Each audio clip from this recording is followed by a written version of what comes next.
is federal. This is the United States Congress and the president signing acts of Congress into law. And so I'll kind of walk you through it. Here's the background. Here in America, there are, by some estimates, 32 million state-created business entities. This could be a California for-profit corporation. It could be a Nevada limited liability company. We call those LLCs. Could be a Texas partnership. Could be an Illinois LLC. But the most famous one of all is the Delaware LLC. And you might know why. The reason why the Delaware LLC is so famous, and the reason why there are hundreds of thousands of Delaware LLCs used around the world, is because the ownership information is 100% anonymous to anyone, including law enforcement. You may know, as a board member of a Cadden managed community, that if I know you're on the board of Greenacre, I'm making that name up, Del Boca Vista, that's a Seinfeld reference, that if I go to the Arizona Corporation Commission's website and I type in Del Boca Vista, again, I'm making that up, I would find that you're on the board. I might not get your personal address, but I know who's on the board.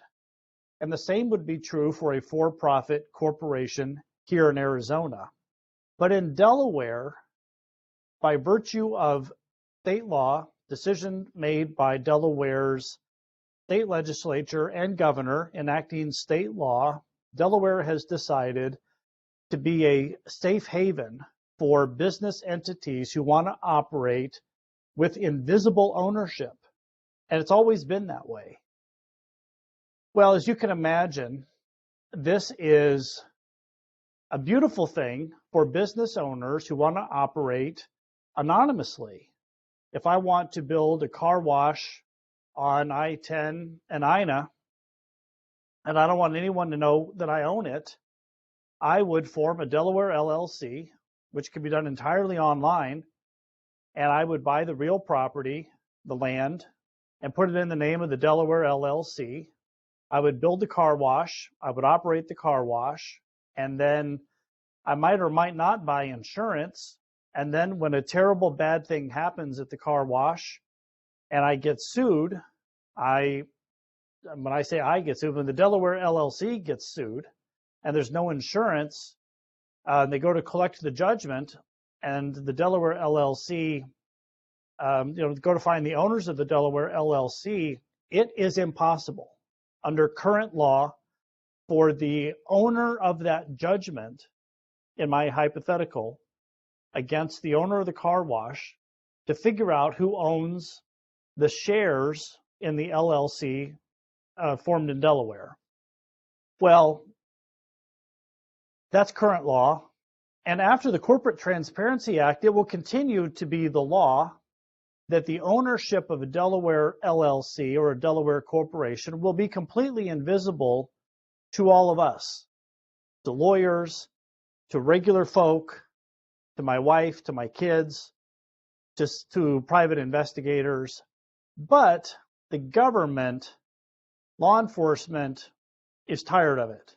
They are frustrated that Delaware LLCs, and I'm picking on Delaware and I'm doing it intentionally, and by the way, there's no connection between Delaware LLCs and the anonymous nature of these entities and the fact that our current president is from Delaware. It has absolutely nothing to do with it. Delaware has always been a safe haven, for these corporate and LLC entities that want to operate anonymously.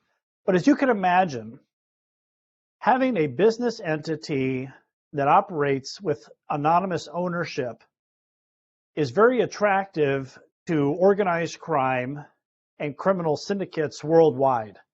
In fact, if you're a Russian oligarch and you're connected to the Russian government and you want to launder millions of dollars by owning a yacht and the Russian government decides to invade Ukraine, and the United States government wants to impose sanctions against the Russian government, and all the yachts in the Caribbean that we think, when the US government thinks are owned by Russian oligarchs that should be sanctioned because of their proximity to the Russian government, Putin, let's call it, and the US government finds out they're all owned by Delaware LLCs, you can imagine the frustration. So infinitely frustrating to the FBI, counterterrorism efforts worldwide because of, and really brought to light recently because of the attempt to sanction Russian interests after the Ukraine invasion. So what happens? A moment of bipartisan unity in Congress. Let's stop the insanity of anonymous business entity ownership and force all 32 million state-created business entities to disclose who's the owner to the United States government. So, bipartisan act of Congress, signed by the president, we get, when I say we, I mean the country, all of us, we get the Corporate Transparency Act. Let's require every one of the 32 million business entities to say to the US government, who is the owner? Now, as you all know, in a nonprofit corporation, like a condominium or a planned community association, the nonprofit corporation has members, mandatory members. It does not have owners. The members of the nonprofit corporation, we'll call it Greenacre, I mentioned Del Boca Vista. These are hypotheticals, of course. I'm just teaching here. I'm just kind of, riffing on this topic a bit. And the members of the nonprofit corporation do not own it.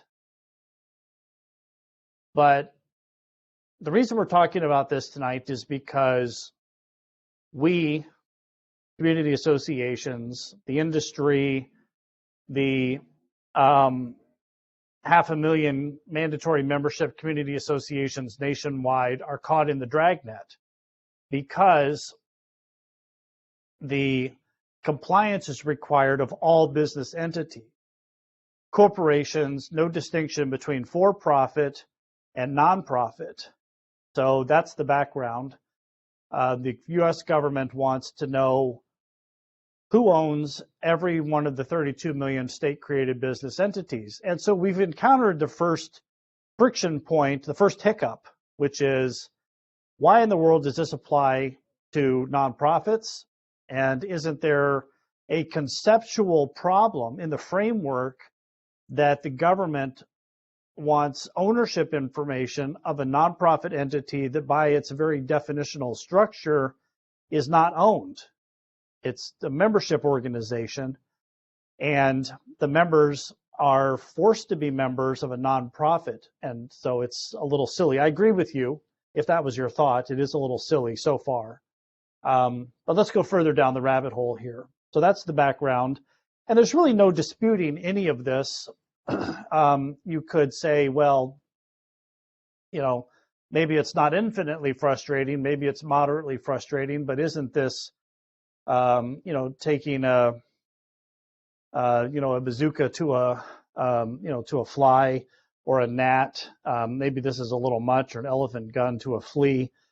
But let's save the judgment until we get to there. So what is the compliance? What do we have to do?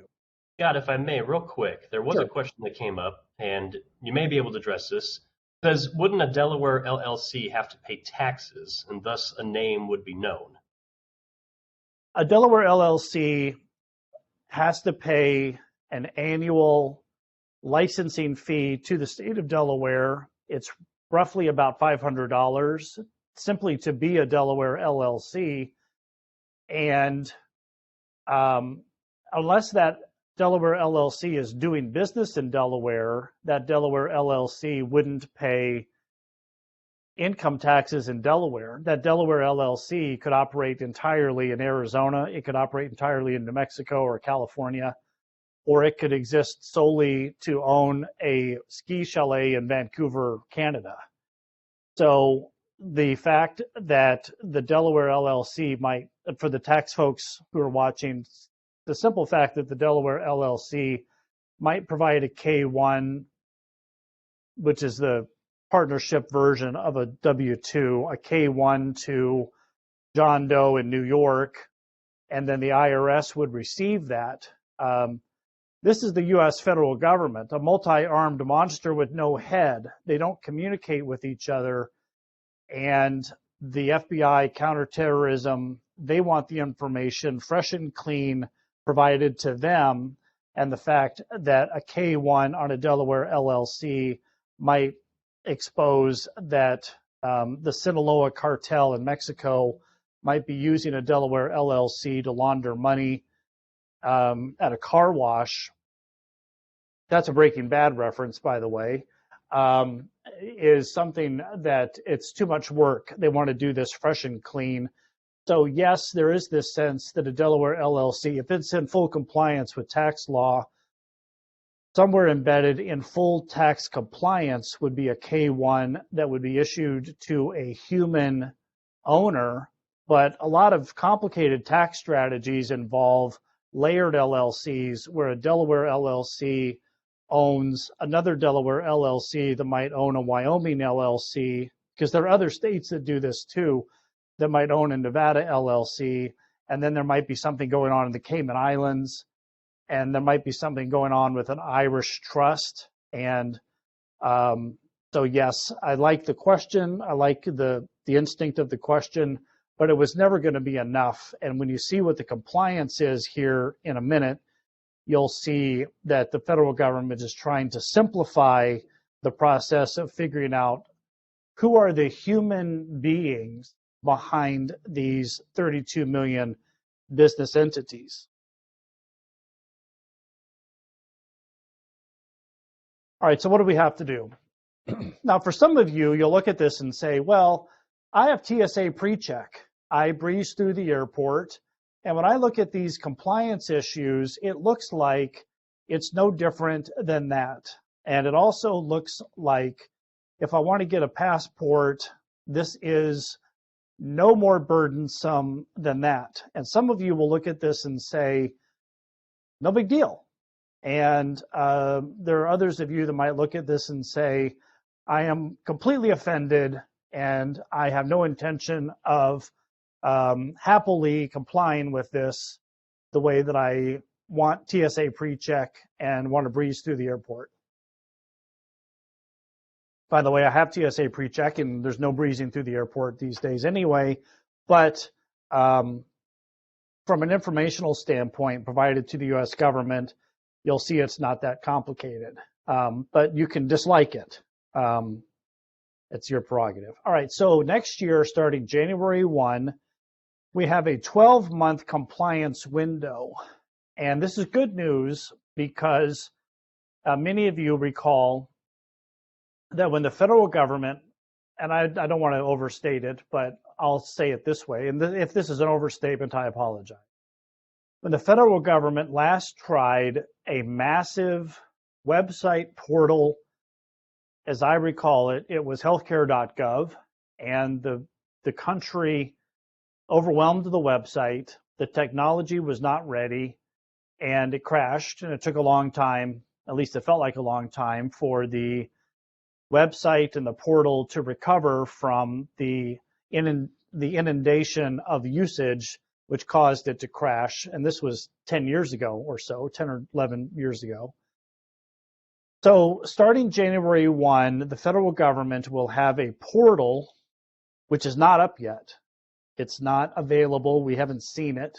We don't know what it's going to look like, where these 32 million business entities can register the ownership information. Again, the humans that own these 32 million business entities. So, saying it most succinctly, as I've alluded to, every corporation must register what the law and regulations call the beneficial owner with the federal government. Now, again, I concede readily that in a nonprofit context, beneficial owner is already frustrating. It's not making a lot of sense. We don't have ownership in nonprofits, at least in the community association context here in Arizona. And the idea of a beneficial owner, kind of like a beneficiary of a trust, again, doubly doesn't make sense. But we're reaching for compliance here. We're reaching to understand what we have to do, not being overly critical of nuanced issues yet. So what do we have to do? Well, the regulations say that the senior officer is always defined as a beneficial owner. So the simplest thing to do is to take the position that the president is always a beneficial owner. And the simplest thing for us to do, when I say us, I mean the community association industry nationwide, is to take the position that the president is always a beneficial owner and is also the beneficial owner. Now, it's not in the PowerPoint, but let me diverge for a second from the prepared materials and say this. The regulation, the executive branch regulation that implements the statute, the Corporate Transparency Act, the regulation is 99 pages. And deep in that regulation are definitional attempts to help with the beneficial owner. If you are a for-profit corporation and you have 5 directors, there are hypotheticals and explanations in this 99-page regulation that suggest that the beneficial owner can actually be multiple people. On a board of 5, it might be 3, because 3 people make the decisions together. And I decided early on when I began my deep dive into the Corporate Transparency Act, both the statute and the regulation, that I would endeavor to help my law firm's clients and friends in the industry, which I count all of you in either or both of those categories, that ending up in a situation where we have to do an association by association analysis as to who the beneficial owners are based on a qualitative analysis of who's making the decisions is not cost effective. Each association does not have to incur hours of attorney's fees and attorney's time to figure out which people on the board, singularly or as a group, are the beneficial owner. If the government sees that Greenacre and or Del Boca Vista is registering the president as a beneficial owner and also as the beneficial owner, then we're in compliance. That's what we need to do. But the government is never going to know that for the last year, there was a voting block of 3 people at Greenacre that tended to vote together, and under some complicated, unnecessary, over-lawyered analysis of the regulations and the statute, perhaps all 3 of them for that period of time that they voted together were in the aggregate the beneficial owner. And there have been some lawyers nationwide. In circles I run in, we do a national conference for the College of Community Association Lawyers, about 500 of us that do this nationwide and service the 500,000 community associations across the country or so.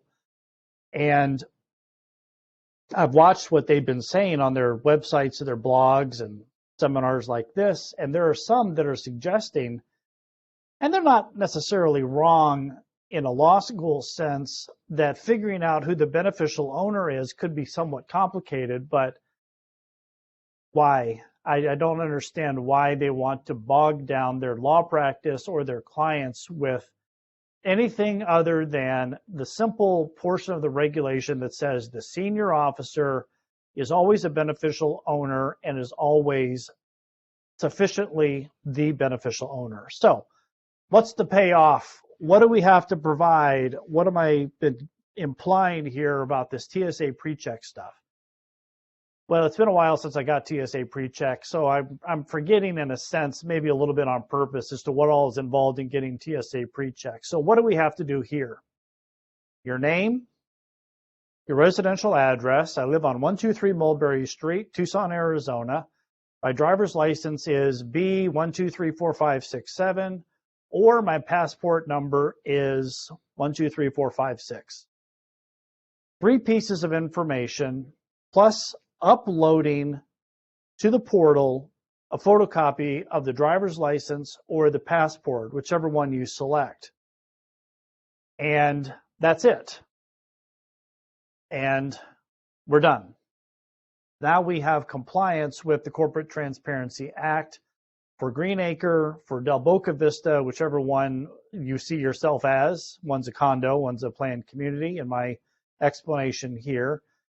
And this is all the government really wants or cares about, is that it's got basic information, no social security number. The government doesn't need your social. The government needs your name, you if you're the president, your residential address, your driver's license number, if you choose your driver's license, or your passport number if you choose your passport. And although what I'm missing here from the PowerPoint slide, and I apologize, is also upload a photocopy of whichever identification document you select. And then this is where it starts to get a little tricky. If the president resigns or is removed as a director and is no longer the president, then the corporation, Greenacre or Del Boca Vista, has to change the beneficial owner information within 30 days with the federal government. It could be an annual election, could be removal, could be resignation, death. My pastor says the mortality rate is still hovering right at 100%. I mean, it's an inevitable thing as a part of the human condition. So we don't confront, it seems very often, directors dying in office, but it does happen. And so we have to be ready for the 30-day change. So, pardon me. It's all really right here. We've got 1 year to do it. And so one of the cautions that I've been providing to some of my clients and friends in the industry, much like this session tonight, is we have 12 months to do this. Maybe we let the whole first quarter of 2024 be a test for everybody else. Let's let the other 30 million corporate entities be the test case in 1Q of 24. Give you a quick example. I have a brother-in-law who does private equity investments. And when I mentioned this to him, because I've done some legal work for him over the years, and he said, wow, I guess I'll have to register about 40 different LLCs in his voice that I use to own various investments, apartment complexes, mobile home parks, self-storage units, real estate investments where he uses investor money to invest and then sell them eventually and pay back the investors, hopefully with a good return on investment. A rather straightforward private equity investment kind of scheme that he's been pretty successful with. Well, he did a bit of mental math and realized he is the beneficial owner of 30 to 40 LLCs. In his case, out of Chicago, mostly Illinois LLCs that own these real estate investments across the country. And knowing him as I do, he will do this in the first week of January because he will not want it hanging over his head. That's his personality. And he'll upload and complete the task as soon as he can. He won't do it on New Year's Day, but he'll get to it quickly. And there are a lot of people around the country who will have the same personality type, who will overwhelm the system. And there are a number of lawyers who will be doing this for clients who will want to get it over with because they have the same personality type. And I don't think that we should feel obligated to be in that crowd.